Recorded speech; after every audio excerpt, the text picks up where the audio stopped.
ครับตอนนี้ผมอยู่บ้านโคกไส้ครับตำบลจานครับเฮนาครับเฮนาเปิดหน้าครับรถเฮก็8 คันครับสร้างรถสร้าง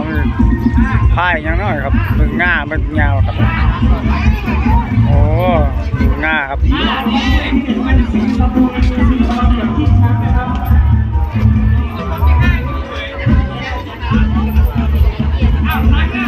พายยัง